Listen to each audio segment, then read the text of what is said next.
विठ्ठलाच्या वाटेवरती टाळ मृदंगाचा गजर, भक्तीच्या या महासागरी रंगलाय हा दरबार।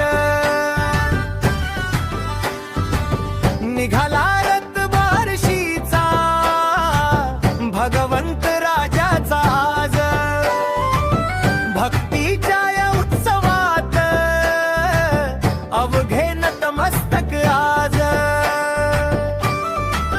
वाजत गाजत निघाला बार्शीचा भगवंत राजा, एकादशीची हीन आणि भक्तीची उजळली सजा। निघाला रथ बार्शीचा भगवंत राजाचा रथ, भक्तीच्या या सोहळ्यात तृप्त झालाय हा पथ।